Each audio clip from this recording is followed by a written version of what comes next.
Hi, my name is Mark, and thanks for clicking into this link to check out my video. I'd like to share my testimony with you, and I hope that it serves to inspire, encourage, or even challenge you to work out for yourself where you stand on your own spiritual convictions. And not with just blind faith, but using reason and logic. Let me just start by making one thing clear. I wasn't looking to be saved. I wasn't hankering for this saving grace. I wasn't in a position where I felt I needed saving. I was quite happy with my life the way it was. Usually, right, when people are saved, they're either at the bottom of a barrel or really in a dark place or depressed. You hear those stories all the time. I was none of those things. My life was perfectly fine and happy, and in fact going very smoothly in a hedonistic sort of way. I'm a musician, and I enjoyed playing gigs and playing music and having a drink or two or three or four, but not to excess. I was enjoying life. I was loving life just as it was. My religious background is Roman Catholic, so it was mostly through osmosis, I like to say. I was brought up in the Philippines, and largely Catholic country. And it was my grandmother from the first, my very first memories of religion was going to church with my family, and my grandmother was the matriarch of our family. And it was a religion that I just remember being a part of from the moment I opened my eyes, literally. So it wasn't a religion that I chose, it was a religion that I was born into, so to speak. And to be honest, I love my grandmother very much. She was my mother. She was like a mother to me, and she was a mother to me. So I practiced religion mostly out of love and respect for my grandmother, and also because of fear. My grandfather was a very strict disciplinarian. I just remember that there were physical consequences to not attending church, or even at times not praying loud enough for his liking. So in a sense that also put me off religion, I think. Even from an early age, it was planted in my mind that, this is something that I was born into, but also in a way forced into. And eventually when my grandmother passed away, so did my need and obligation, if you will, to continue practicing the Catholic faith. It passed away with her. When she passed away, I felt released in a way from having to do lip service, because my heart really wasn't in it. I was really only doing it for her. So it died out as religion died out, Catholicism at least, died out as a necessity for me to continue practicing. And because of the other elements of my experiences with religion, mostly through my grandfather, the physical consequences of not practicing it well enough to his liking, it was probably the seeds of what would then become a growing cynicism and distaste for religion as I started to get older. I was, shall we say, very much exasperated with people who were religious, especially people who were born again in Christ. I would visibly, inwardly and visibly, whenever I was within earshot of people like that, roll my eyes in cynicism, but also in just exasperation, like, what are you on about? And then, as I got older still, I became an avid fan of who I considered at the time to be, and still do to this, in many ways, very solid and articulate, cerebral and intellectual atheists. I respected certain men who were leading the charge in atheism, especially with the very articulate their articulation in their arguments against God and how they posited that in a very logical and reasonable way to me. You could say I became a fan of this wave of masculine intellectual atheism. I say masculine because they were men, and to be specific, they were notably the late Christopher Hitchens, Richard Dawkins, to some extent Jordan Peterson, Dr. Jordan Peterson, who interestingly has done a little bit of a 180 on his views on spirituality. Conversation for another time. Someone who's probably on a more contemporary level, Joe Rogan. I respected these guys because of their vociferous, passionate, articulate arguments against the existence of God. But for me, more importantly, the way that they position their arguments with reason and logic was very, very impressive to me and made sense to me. And I was on board. Ironically, it was this very same admiration that I had for their reason and logic, which brought me back to God.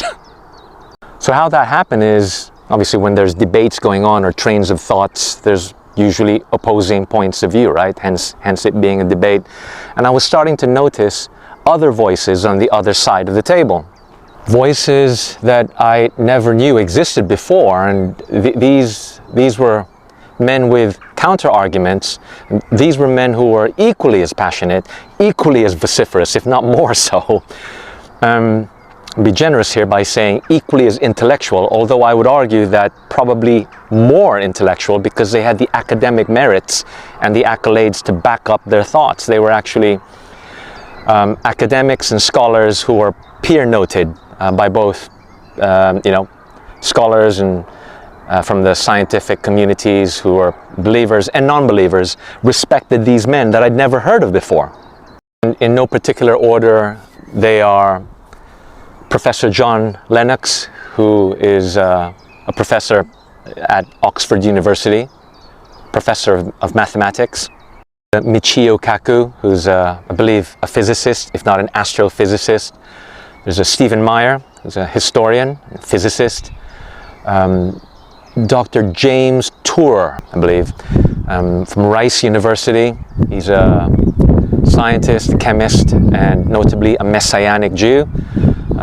For those of you that are not aware, he's a Jewish-born, Orthodox Jew, and has accepted Christ. There's also Dr. William Lane Craig, who is a scriptural scholar and bases his scriptural research on fact and evidence and archaeological finds, so on tangible evidence. And from a more contemporary standpoint, also a guy called Wes Huff, who notably was also on the Joe Rogan podcast defending Christianity. So these men, who I'd never heard of before, were positing their arguments for God. And what was really interesting to me and very refreshing is that they weren't doing it just on faith alone or just on you must believe. Why? Because you must. It wasn't airy-fairy, if you will. It wasn't intangible. They were basing it on scriptural evidence, historical evidence, archaeological finds, tangible physical evidence, and reason and logic. That was very new to me. Now remember, I came from a background where you must believe in God and Jesus Christ. Why? Because we say so. Or if you don't, you get a clip around the ears. So this was very refreshing to me. It was refreshing to me in the sense that it could be possible to examine my faith not on the basis of blindly accepting things because I'm told to, but using reason and logic. Never thought that could be possible, but now it seemed like it could be, because here are these highly decorated academic, scholarly, cerebral men with scientific, astrophysicist backgrounds, mathematical backgrounds, arguing for the existence of God. And that's when I began my own journey, using my own reason and my own logic to start to examine certain paths that would help me to assess things for myself. And the first thing, so there are three directions that I went, three things that I investigated, and the first one was Jesus Christ. It all focused, Christianity all focuses on this man, this so-called man, Son of God called Jesus Christ, this self-proclaimed Son of God. So it was obvious that that should be the first place that I should investigate. I started investigating, did he exist? What is the actual historical evidence that this Jesus Christ existed? That was my first port of call. I had to be convinced in my own mind that Jesus wasn't a mythology and he wasn't just some sort of fairy tale, that he was an actual living, breathing human being that walked the earth many thousands of years ago, but someone who factually walked the earth. I had to be convinced about that first, and that's what I investigated. The second thing I looked into is not so much what Jesus said and what he claimed, which is well documented, and therein really was the key for me. I trained my own reason and logic, my microscopic reason and logic analyses on his apostles. What's the likelihood that they are telling the truth? Because as far as we know, Jesus himself never wrote any books. He never wrote anything down. He never recorded anything. It was recorded for him, or rather recorded by the people closest to him, his apostles, his inner circle. Simon Peter, Matthew, John, his apostles. What is the likelihood? I asked myself this, and I looked into it hard. What is the likelihood that they are telling the truth? And again, I used reason, logic, scriptural evidence, historical evidence. I examined the timeline, how close it was to when Jesus was walking around to when the first Gospels or the first scriptures were written. And I also used my knowledge. I'm a great fan of human psychology and human behavior. I've really looked into this pretty much all of my adult life, and I used all of my faculties and all of my experience in that, in assessing how likely is it that they are telling the truth. Would you be willing to die for a lie? Things like that. I was asking myself this. Would you be willing to die for a lie? And the answer is, well, yeah, maybe. Maybe if you were told a lie and you didn't know that it was or it wasn't a lie, you just told it, it's possible that you could die for a lie. But it's very, very unlikely, this is another train of thought that I had, that anybody would die for what they knew was a lie. It just seemed very unlikely to me. And these apostles suffered. They didn't just die for what they believed in, which is the risen Christ, that they saw Jesus Christ in the flesh after he'd been crucified and nailed to that tree, that he came amongst them as the risen Messiah. Not only did they die for this truth that they claimed, that they witnessed firsthand, but they died, most of them died ignominious, extremely torturous and agonizing deaths. Crucified upside down. It's bad enough to be crucified right side up. Imagine being crucified upside down. Ostracized from your own people. Separated from your family. Constantly hounded, chased around, stoned to death. This is what these men, these apostles, this inner circle of Jesus, willingly went through to defend a lie that they knew was a lie. Just seemed too much of a far stretch for me. But I looked into it. So these, just giving you some examples of my train of thought.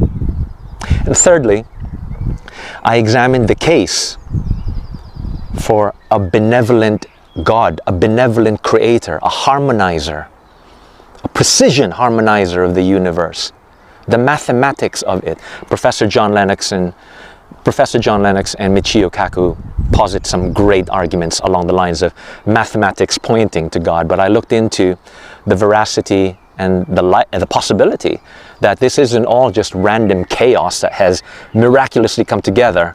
Therein actually is the irony, the word miracle, right? Is there a harmonizer? Is there a mathematical provider of this harmony that we experience and enjoy in many cases in the world that we live in? A benevolent God. I examined the case for that. And like I said, I mean, this wasn't an overnight thing. This took time. I would say some could argue it took a lot of time, maybe even years, to get me to the point that I finally ended up on, which is reason and logic, and an examination of these three things using reason and logic brought me unstoppably, irreversibly and unstoppably to the conclusion that these three things were true. One, Jesus of Nazareth, Yeshua. This person really existed. He walked amongst us. He was an actual historical figure. And he had teachings which still survive to this day, which are worthy of following. Yeah, that was a tick, yes. Secondly, yeah, his apostles were telling the truth. How could they not? Faced with what they were faced with to defend what they knew was a lie just seemed too much of a stretch to me. And all the other things that I examined about their behavior and the facts that we have about the scriptures and the records that they left behind and just basic human psychology. Yeah, that was a resounding tick for me. Yeah, they were telling the truth. And thirdly, yes, there is a benevolent God. There is a harmonizer. Totally implausible that all of this precision and mathematical perfection just came about from nothing. There in itself is a miracle. You can explain the Big Bang, but what came before that? Nothing. Therefore, is that the scientific prescription of creation? Something coming from nothing? That sounds supernatural to me. So yeah, that was a tick as well. All three things were a yes for me, using my reason and my logic. It was at this moment when I realized that point number two, that the apostles believed wholeheartedly. Not only believed, but were conveying their experience of having witnessed, felt and touched the risen Christ, the Messiah, who died and raised himself in 3 days in order to save us, suffered a terrible death in order that he might absolve us of our sins, take it upon himself, so that we could be reconciled with God forever, that he did this sacrifice for us, for me, for you. It was just an incredibly moving moment for me at that point. This man, this Jesus, and what he went through, the sacrifice that he went through, the betrayal, the handing him over to the Pharisees, the beating, the torture that he went through, the trial, the sham of a trial, the flogging. The ancient Romans didn't mess around. When they flogged you, they flogged you. The humiliation of walking through the Via Dolorosa, the way of sorrow in Jerusalem, carrying his own cross, bleeding, tired, abandoned, alone. And then to be crucified and left on that cross in the scorching sun. It's hot now, I've had to take off my jacket and this is nothing. Imagine being nailed to a cross after having been flogged. It's just inconceivable to me, the amount of suffering that Yeshua went through for us, for me, for you. I cried. I'm not ashamed to let you know that I cried, and I cried for days just thinking about Jesus and what he went through. Just the thought that someone would even think to do that for somebody else. That must be the greatest act of love that you could ever do. It is exactly that. To lay down your life for someone. To take the pain and the punishment for them. It's incredibly moving to me. It was then shortly after that, I can't remember the exact moment, but it was it was after that when it dawned on me, all these things dawned on me, and all these tick boxes and all these epiphanies and all the things were starting to slot into place, that it happened to me. And I can only describe it to you as being in the divine presence of God. And that's me trying not to over dramatize it. Part of it is personal, and I'd rather keep to myself. But what I would like to share is the feeling. God was there. And it was a thick presence. Epic, majestic. It was heavy. And yet at the same time, it was light. And I could move around in this presence. I was free. I was free to stay or go. And I know that sounds like a dichotomy. How could something be so thick and heavy and big and majestic and yet light and free at the same time? But that's what it felt like. And my instinct, my reflexive instinct was I couldn't face this presence. I just immediately went to my knees and I bowed down. I wasn't asked to bow down. I wasn't told to bow down. I just felt I had to. I was compelled to. In fact, the ground wasn't low enough. And then the most beautiful thing happened. Instead of accepting my reverence from an elevated height, I felt myself lifted up by this loving presence. It lifted me up. It wanted to lift me up all the way to my feet, but I wouldn't allow it to.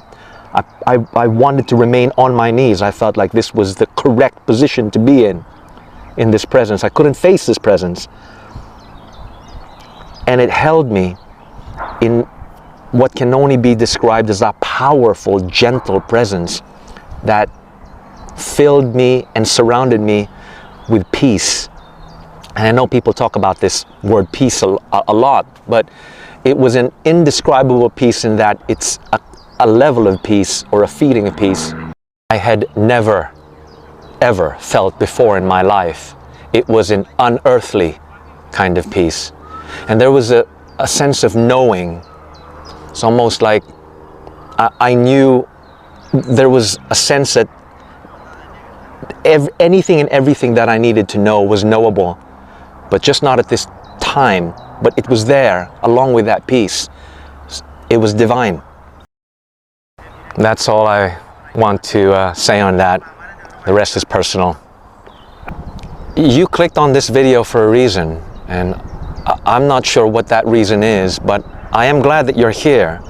One thing is for sure is what I am not here to do is to implore you or to beg you to believe me or to believe in what I believe.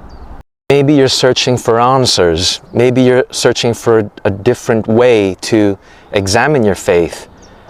Maybe this video is going to help you to do that with tools that were very refreshing and new to me, which for me were logic and reason. Or maybe your journey may be a completely different one. I really don't know. What I would like to say though is thank you very much for listening to this video and staying with it if you're still here and being here, and for staying this far and for allowing me to share my testimony with you. And secondly, it would be an absolute honor for me if your journey takes you down the path of wanting to look into this in a similar way that I did.